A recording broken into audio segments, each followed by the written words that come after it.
Hello, my name is Roxanne Allen, and welcome to my summary of my administrator interview. I will first like to go over the participant outcomes. To recognize the daily challenges Scott High School building administrators face as they address the needs of students at risk, students with disabilities, and families.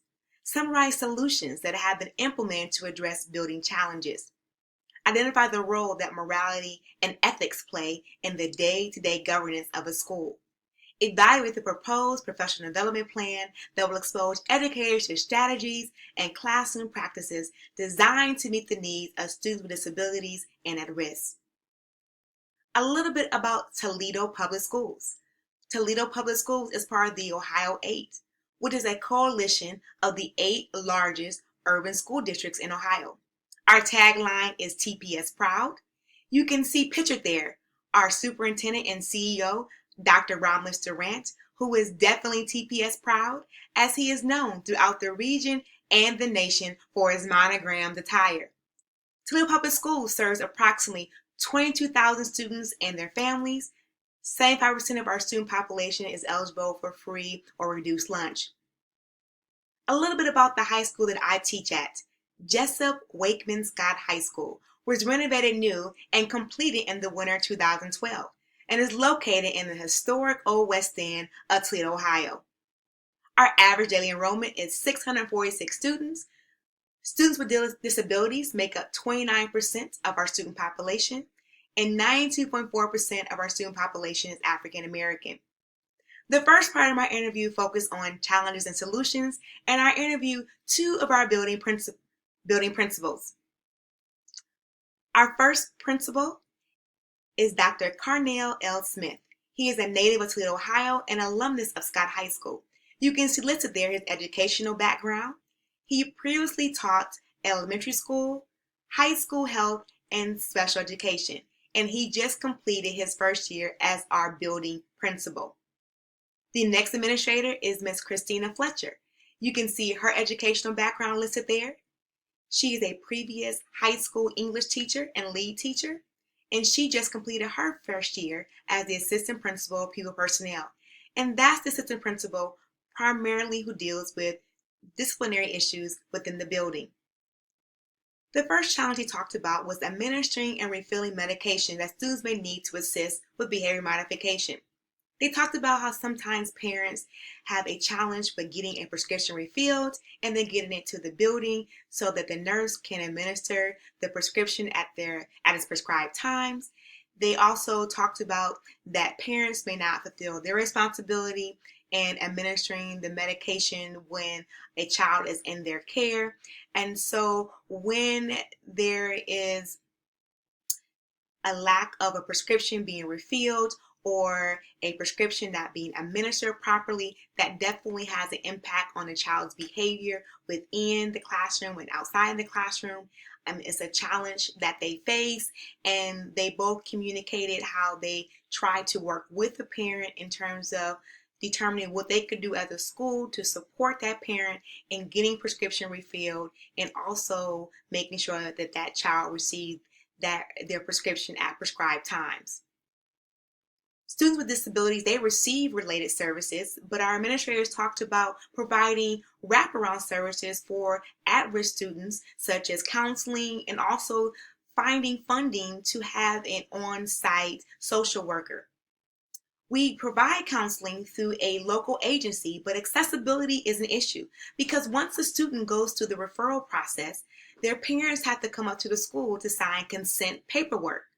Well, their parents have to come to the school when a counselor is there on a designated day and during designated hours, which are usually working hours for our parents. So many students have not been able to take advantage of this service because of their parents' inability to come into the school during these limited hours. Another challenge is parent involvement when it comes to IEP attendance. Many times parents may cancel at the last minute, which would then mean that teachers will have to reschedule meetings and rework schedules. And then also just parents, their involvement in making sure their child is in school regularly. Because if a student, whether they're a regular education student or a student with a disability, if they're not there on a regular basis, then it's difficult in order for them to meet either the goals in their IEP or just meet classroom goals in general. Equity with discipline is also a challenge. Ms. Fletcher talked about when there's two students involved in a discipline incident and one student's on the IEP, and parents of the general education student may find out that the other student didn't receive the same consequence, so they come into the school and they're upset. They don't understand what's going on, why the other child did not receive the same consequence as their child did. And both administrators talked about how that is a difficult conversation to navigate through because they cannot divulge information in terms of letting the other parent know that that student's on the IEP because of a privacy issue. And so they talked about how they reassure parents each discipline incident is addressed, but confidentiality must be honored by law, and that justice will be served for all involved parties. So Dr. Smith and Ms. Fletcher talked about the importance of relationship building. And because of that, Dr. Smith, he implemented this year the Parent Power Hour. The Parent Power Hour happens on Saturday mornings at least once a month. And it is during this time that Dr. Smith and other building administrators can give information to parents about what they can do to help support their child's academic success. But it's also a time where they can build relationships with parents, so when hard conversations have to be held like the one I just talked about, it's a little easier because the relationship has already been established. They also talked about the importance of building relationships with students. And so Dr. Smith talked about how he tried to get into the cafeteria on a regular basis during lunch to talk to students, to go from table to table, to talk to students about their interests, to congratulate them for something that happened in the sports arena or happened to them academically for making honor roll, or just talk to them about the events of the day. And he found, and also that Ms. Fletcher found, that when they have a relationship with students, that when hard conversations have to be had, they're a little easier because once again, our relationship has been established.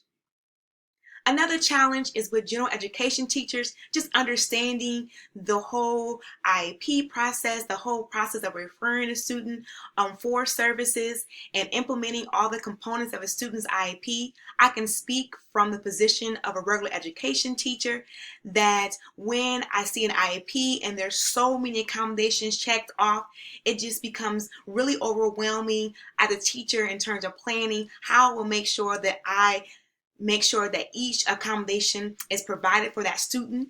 And when I communicated this to the administrators, they said that they would have a conversation with the intervention specialists about how they could really begin to identify accommodations that they believe will really help that student meet the goals of the IEP, and not just look at the accommodations as a buffet. Our administrators, they recognize that general educators are spinning many plates, and so they realize that support is needed in assisting teachers when it comes to IEP implementation. So they're really trying, as we're moving forward, to make sure there's common planning time or time during the school day where general education teachers and intervention specialists can meet and talk about a student's IEP and talk about what it actually looks like in practice with those accommodations being delivered for that student.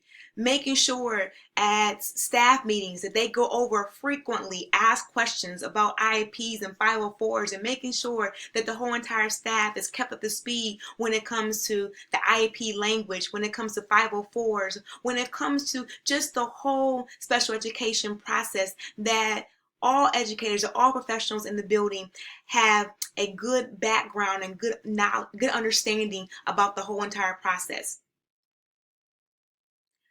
We also talked about the moral and ethical responsibility that building administrators that they have.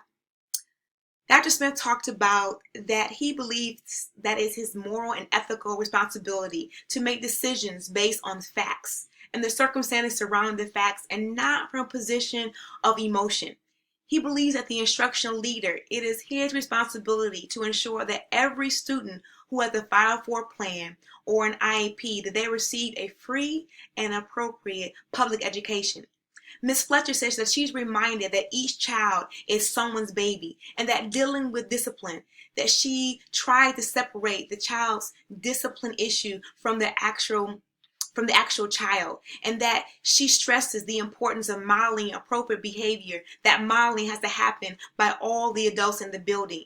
When it comes to discipline, she comes from a position of corrective versus punitive, and that she tries to involve students to a certain extent in determining consequences. She gave an example that when a student was in her office for a repeated violation in a teacher's classroom, she simply asked the student, "What can we do to make sure that you're not down here in my office again?" The student was surprised at first because she was asking for their input. So the student thought for a minute and said, "Well, maybe if I had a seat change." And so Ms. Fletcher said, "Okay, we will work to get your seat changed. But just know that if you're down here in my office for the same violation or same disruptive behavior in that teacher's classroom, we will have to progress through the hierarchy of consequences." The last part of our interview focused on professional development, and professional development for in terms of proposed offerings include co-teaching and inclusion, general information about 504 plans and IEPs, effective collaboration to increase communication between regular education teachers and intervention specialists, diversity training, understanding subcultures within the building, writing FBAs, functional behavior assessments, and making sure there's just one goal. And then making sure the professional development is relevant by using the data from a needs assessment that has already been administered through Google Forms to our teaching staff. In conclusion, no matter the challenges our building administrators they face, they view these challenges as opportunities for success. They have a commitment to every student who walks the hallowed halls of Jessup W. Scott High School that they will receive a free and appropriate public education, not because the law said so, but because it is their ethical and moral responsibility to do so. My personal reflection is that I have found listening to the interviews from the educators in this course to be quite beneficial. As I prepare to take on the role of a building administrator, I have to engage with practitioners to build a resource network because I will encounter questions and scenarios that I will need expert counsel for. If you have questions about the content in my presentation, please inbox me through Canvas and I'll be happy to respond. Thank you for your time and your attention.